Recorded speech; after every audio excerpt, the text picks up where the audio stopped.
이 시간 우리에게 주시는 하나님의 말씀은 시편 19편 1절에서 14절 말씀입니다.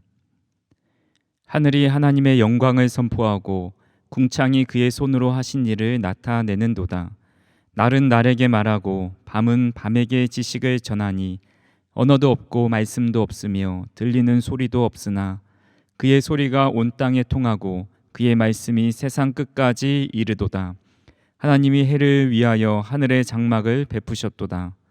해는 그의 신방에서 나오는 신랑과 같고 그의 길을 달리기 기뻐하는 장사 같아서 하늘 이 끝에서 나와서 하늘 저 끝까지 운행하며 그의 열기에서 피할 자가 없도다.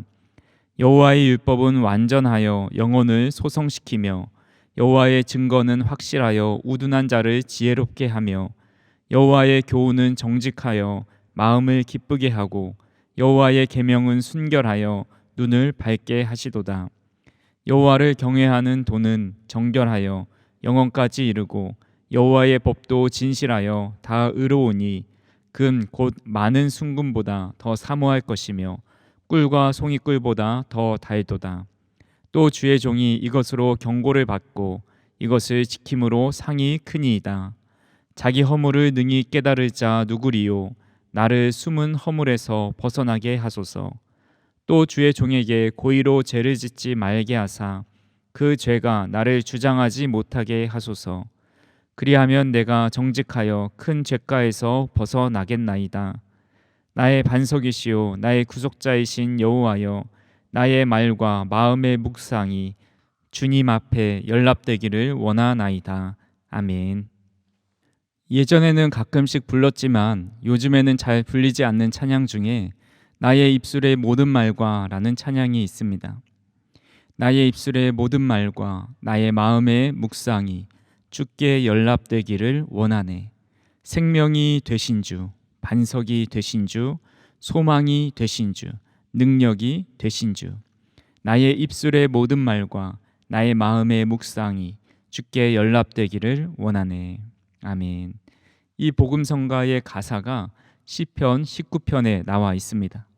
시편 19편은 다윗이 하나님의 영광과 위엄, 하나님의 의로우신 뜻이 자연 만물과 말씀을 통해 계시되어 있음을 높이고 있는 찬양시입니다. 다윗은 양을 치는 목자였습니다. 그는 양을 치러 이곳 저곳을 다니면서 자연을 통해 깨닫게 되는 하나님의 위엄과 영광을 찬양하는 내용을 1절에서 6절에 기록해 놓았습니다. 그리고 그는 늘 말씀을 가까이 하면서 하나님을 알아가는 지혜를 얻게 되었음을 7절에서 14절까지 기록해 놓았습니다.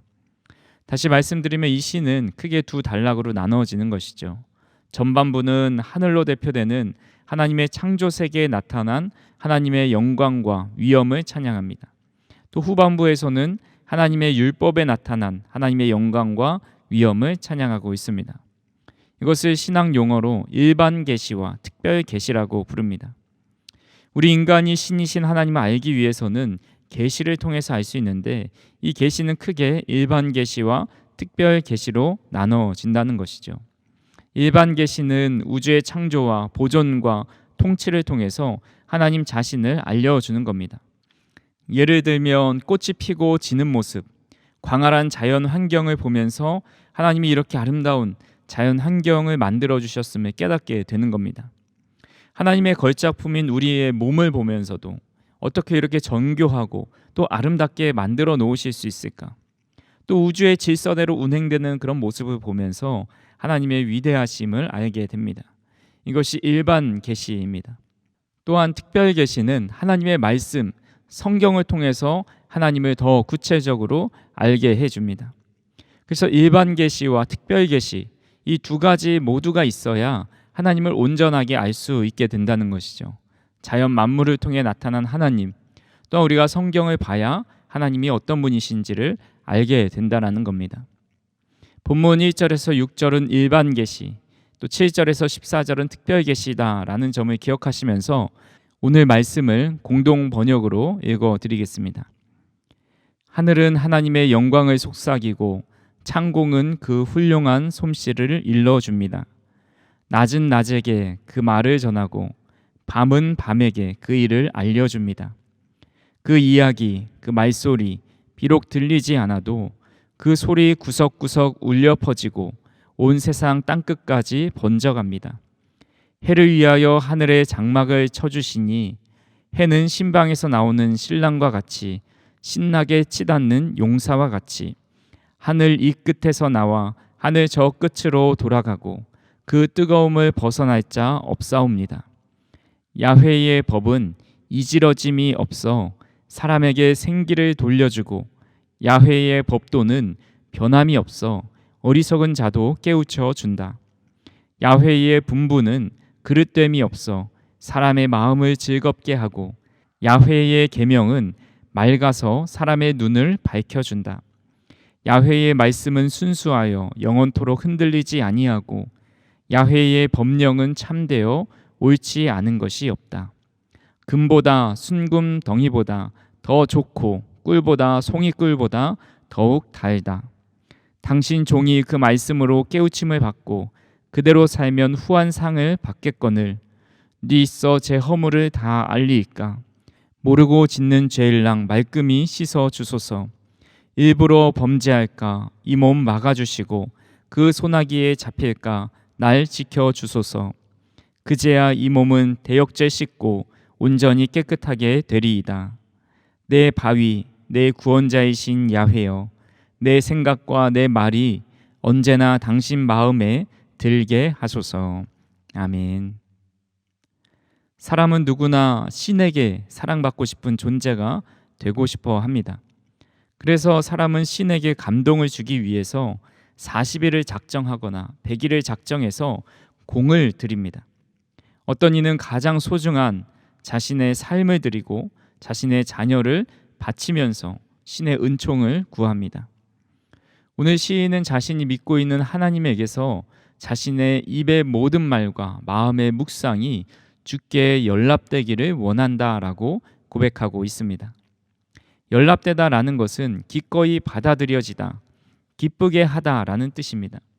자신의 모든 삶이 하나님이 기뻐하시는 상태, 기꺼이 받아들이시고 기뻐하시는 존재가 되기를 원했습니다. 이 마음은 우리 믿는 모든 자들이 가지고 있는 마음이라 할 수 있습니다. 하나님께 잘 보이고 또 하나님의 사랑을 받기 위해서는 어떻게 해야 할까요? 물론 하나님은 우리의 있는 존재 그대로를 사랑하십니다. 우리가 즐겨 부르는 찬양 중에 당신은 사랑받기 위해 태어난 사람이라는 찬양처럼 우리는 사랑받기 위해 태어난 존재입니다. 하나님께서 사랑을 주기 위해 만들어 놓으셨습니다.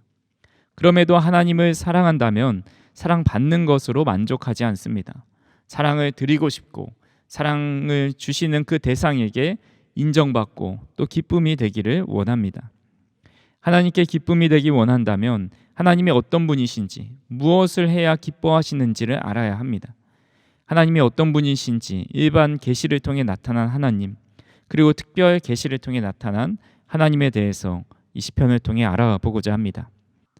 먼저 하나님의 피조물을 통해서 자신을 계시하십니다.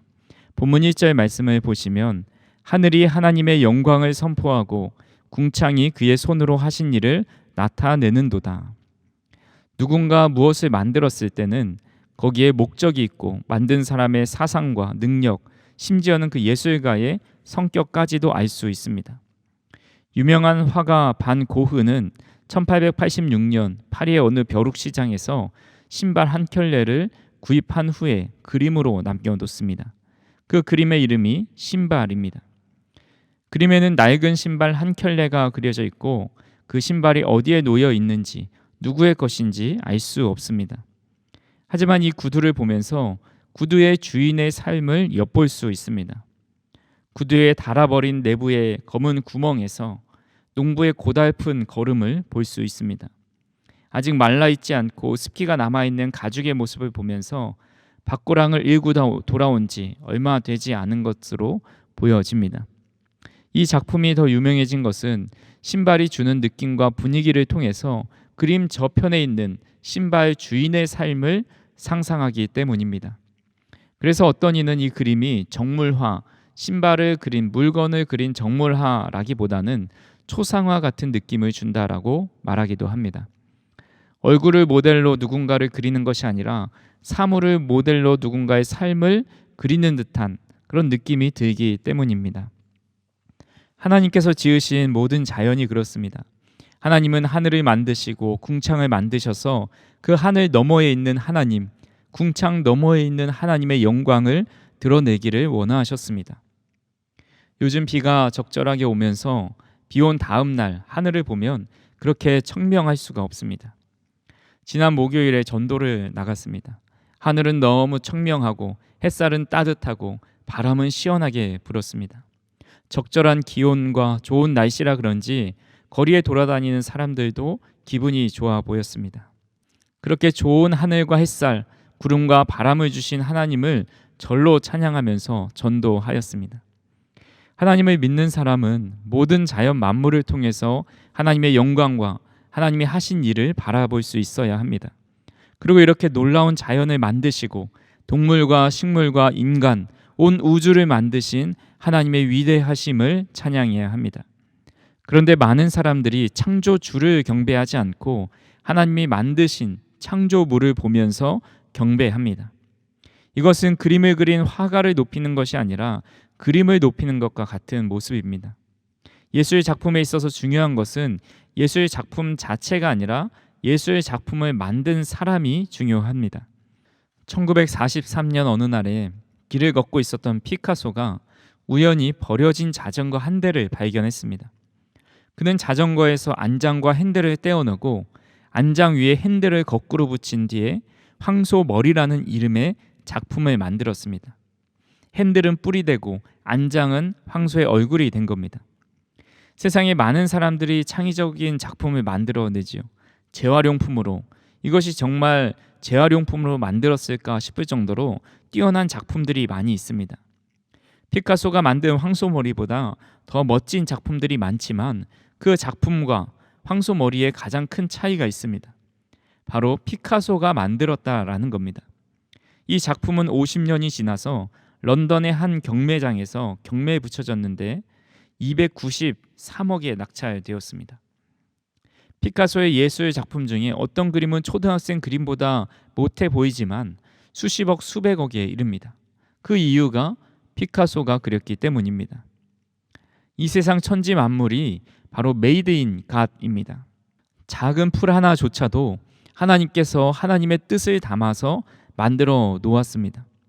그래서 작은 풀 하나에서도 하나님의 손길을 바라보고 영광을 돌릴 수 있는 사람이 복 있는 사람입니다.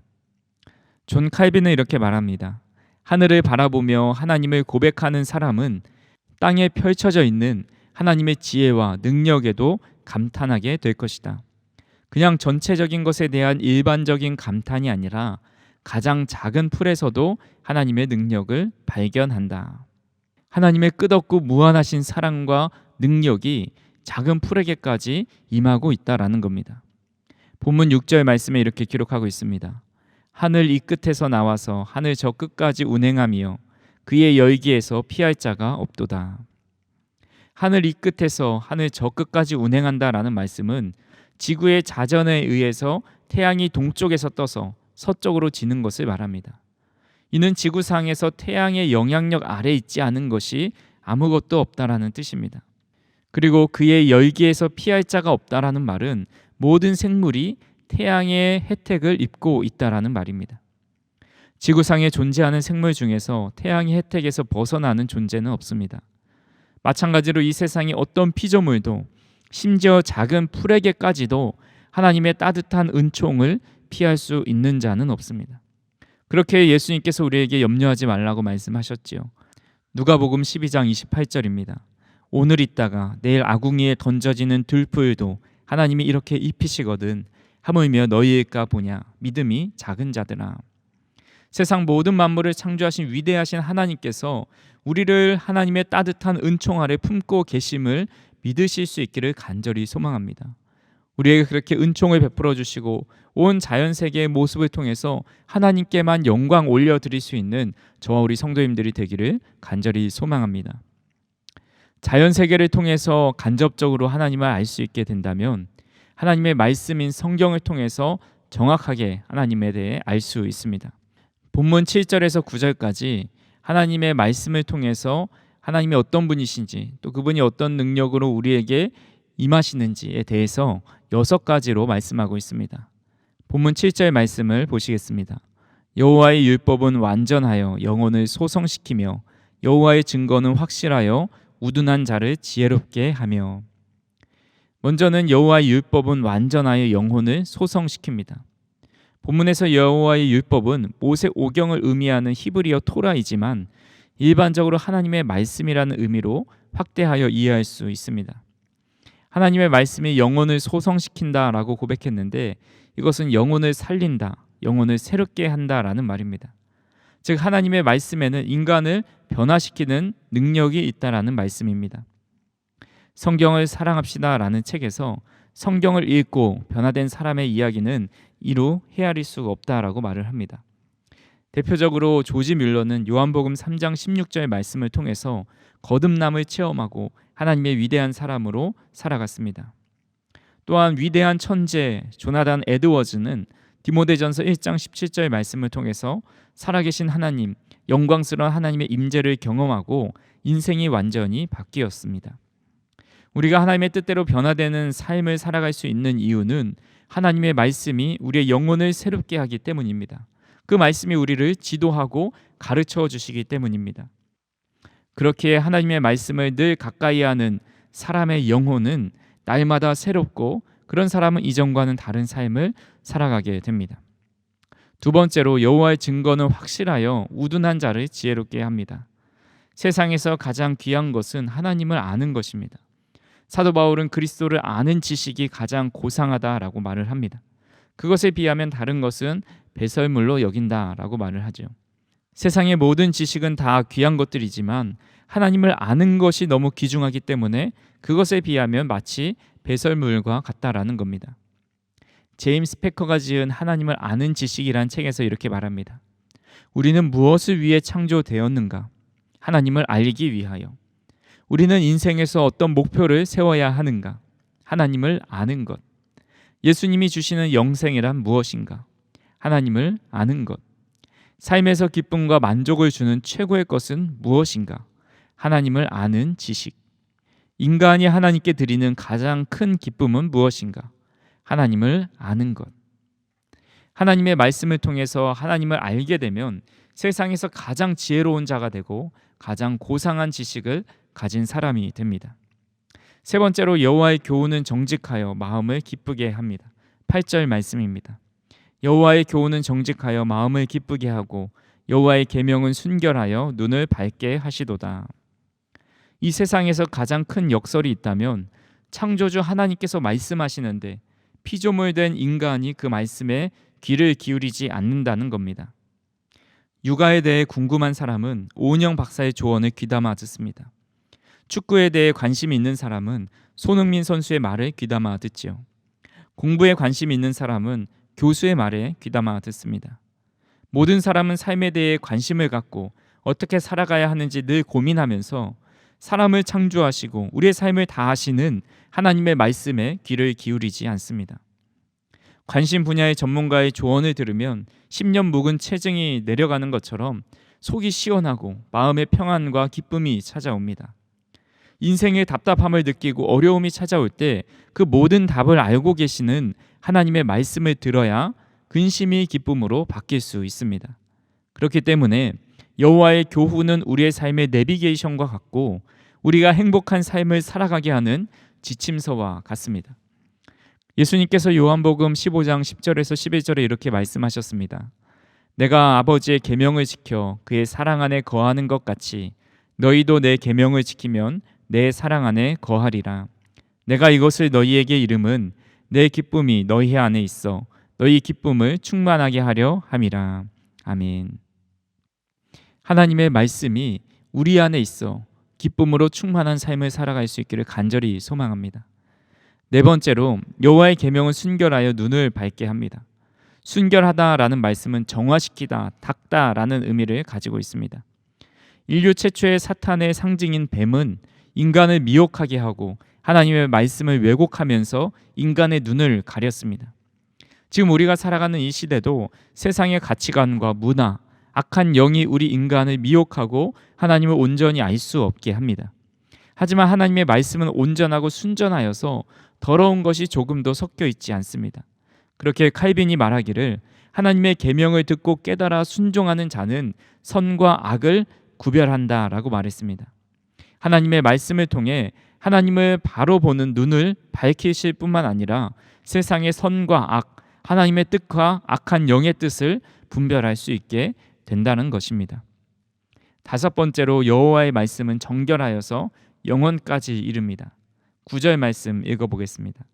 여호와를 경외하는 도는 정결하여 영혼까지 이르고 여호와의 법도 진실하여 다 의로우니. 금방 썩는 음식이나 물건은 불순물이 많고 세균이 증식하기 쉽기 때문입니다. 하지만 정결하다라는 것은 흠이 없는 상태, 어떤 세균도 번식하지 않은 상태입니다. 즉 순도가 높은 은과 금은 오랜 시간이 지나도 잘 변질되지 않습니다. 예전에 불가리아 남주의 선사시대 유적지에서 금 공예품이 발견되었습니다. 이 공예품은 반지와 유사한 외형을 가지고 있습니다.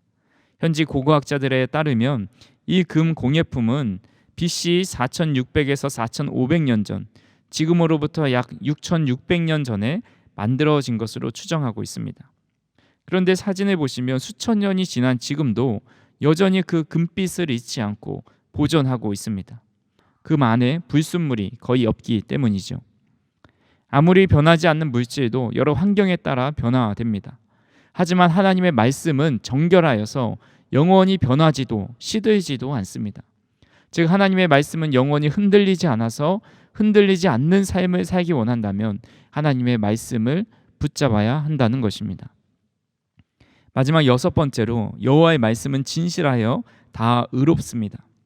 세상의 진리는 변하고 굽어 있지만 하나님의 말씀은 변치 않는 진리이고 굽어 있지 않고 바르고 정확합니다. 그렇게 하나님의 말씀은 믿을 수 있는 겁니다.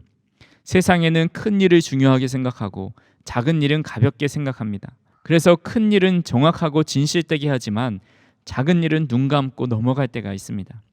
하지만 하나님은 큰 일이나 작은 일이나 변하지 않고 동일하게 바르고 정확하게 행하십니다. 하나님께 이런 진실함과 의로움이 있기에 우리는 안심하고 하나님께 크고 작은 문제를 맡겨드릴 수 있는 겁니다. 지금까지 하나님의 말씀이 얼마나 귀한지, 그리고 그 말씀을 통해 계시된 하나님이 어떤 분이신지 살펴보았습니다. 하나님의 말씀을 통해 계시된 하나님은 완전하시고 확실하시고 정확하시고 순결하시고 정결하시며 진실하신 분이십니다. 그런 진실한 말씀을 통해서 우리는 변화되고 지혜롭게 되고 마음의 기쁨으로 충만해지고 우리의 눈이 밝아지고 영원에 이르게 되고 의로운 판결을 받게 됩니다. 그렇기에 다윗은 이런 하나님이 계시된 성경을 어떤 책보다 귀하게 여기고 늘 가까이 했습니다. 본문 10절 말씀입니다. 금 곧 많은 순금보다 더 사모할 것이며 꿀과 송이꿀보다 더 달도다. 어거스틴은 주여 나로 성경을 가장 사랑하게 해주십시오 라고 말했습니다. 크리스 스톰은 성경을 정원에, 그리고 성경에 담긴 진리를 정원에 있는 향기로운 꽃에 비교하였습니다. 그러면서 말하기를 이 꽃은 우리 옷에 다는 것이 아니라 우리 마음에 달아야 하는 꽃이다 라고 말했습니다. 다윗은 하나님의 말씀을 순금보다 더 사모하고 꿀과 송이꿀보다 더 달다고 고백합니다. 금은 당시의 돈으로 활용되었고 꿀은 음식을 상징하고 있습니다. 그렇다면 하나님의 말씀은 우리의 삶의 필요를 모두 풍족하게 채울 수 있다라는 의미로 해석할 수가 있습니다. 하나님의 말씀은 삶의 모든 필요를 채워서 풍요로운 삶을 살게 할 뿐만 아니라 하나님의 상을 받을 수 있는 비결입니다. 11절 말씀입니다. 또 주의 종이 이것으로 경고를 받고 이것을 지킴으로 상이 크니이다. 본문에서 말씀하시는 상은 하나님이 내려주시는 축복이라 할 수 있습니다. 하지만 외적인 축복을 넘어서서 하나님의 말씀에 따라 사는 사람은 세상이 줄 수 없는 참된 만족과 행복을 마음껏 누리게 되는 진정으로 큰 축복, 큰 상이라 할 수 있습니다. 그렇게 다윗은 세상의 그 어떤 우상보다, 어떤 존재보다, 어떤 물질보다 참 하나님이신 하나님께만 잘 보이고 하나님께만 사랑받기를 원했습니다. 그런 마음으로 기도한 내용이 12절에서 14절까지의 말씀입니다. 12절에 보시면 숨은 허물에서 벗어나게 해달라고 말합니다. 이는 내가 미처 깨닫지 못한 죄를 용서해 달라는 기도입니다. 혹시라도 자신이 모르는 죄악으로 인해서 하나님과의 관계가 멀어질까 걱정하고 있는 겁니다. 이는 욥이 그의 자녀들이 혹시 의식하지 못하는 상황에서 범죄했을까 봐 드렸던 그런 제사를 연상시킵니다. 13절에 보시면 주의 종에게 고의로 죄를 짓지 말게 하여 달라라고 기도합니다. 사람은 모르고 지은 죄보다 알면서도 자신의 욕망을 다스리지 못해 죄를 향해 달려갈 때가 많이 있습니다. 모든 것을 할 수 있는 권력과 힘을 가진 다윗은 알면서도 짓는 죄를 짓지 않기를, 온전히 하나님의 통치를 받으며 살아가기를 위해서 기도했습니다. 14절에서는 주님이 나의 모든 생각과 묵상을 지배해 달라고 기도합니다. 하나님이 사람의 생각을 지켜주셔야 하나님이 기뻐하시는 삶을 살아갈 수 있기 때문입니다. 사랑하는 성도 여러분, 오늘 말씀은 한 절 한 절이 너무 주옥 같고 큰 은혜가 되는 말씀입니다. 시간 관계상 더 깊이 다루지는 못했지만 이 말씀을 다시 한번 읽어보시면서 하나님께 연락되는 삶, 하나님이 기뻐하는 삶이 어떤 삶인지 다시 한번 생각해 보시길 바랍니다. 그런 삶은 살아 숨쉬는 이 자연을 보면서 하나님의 존재를 인식하고 찬양하고 경배하는 삶입니다. 하나님의 말씀을 통해 하나님이 어떤 분이신지를 깨닫고 그 말씀이 어떤 능력이 있는지 깨달아 늘 말씀을 가까이 하는 삶입니다. 하나님 앞에 정결한 삶을 살아갈 수 있도록 기도하는 삶입니다. 우리 모두가 이런 삶을 살아가기를 사모하면서 하나님께 기쁨이 되고 하나님이 받아주시는 삶을 살아갈 수 있기를 주님의 이름으로 축원합니다. 말씀으로 이 땅을 창조하신 하나님 아버지, 오늘도 그 주님께서 지으신 창조물을 보면서 하나님의 위대하심과 살아계심과 하나님께 영광을 올려드립니다. 하나님, 오늘 우리에게 허락해 주신 귀한 자연 환경을 통해서 하나님의 위대하심을 깨닫게 하여 주시고 이 세상에서 온전히 하나님만을 유일하신 하나님으로 믿고 섬길 수 있도록 인도하여 주시옵소서. 하나님을 더 잘 알 수 있도록 우리에게 성경을 허락하여 주시니 감사합니다. 성경에 나타난 하나님의 모습을 우리가 마음속에 새기고 늘 하나님을 더 가까이 하고 알아가는 삶을 살아갈 수 있도록 인도하여 주시옵소서. 그 어떤 것보다 하나님의 말씀을 금보다 귀하게 여기고 꿀송이보다 달게 느낄 수 있도록 인도하여 주시옵소서. 하나님께서 우리에게 말씀해 주신 그 말씀을 통해서 하나님의 기쁨이 되고 하나님께서 받아주시는 삶을 살아갈 수 있도록 인도하여 주시옵소서. 예수님의 이름으로 기도하옵나이다. 아멘.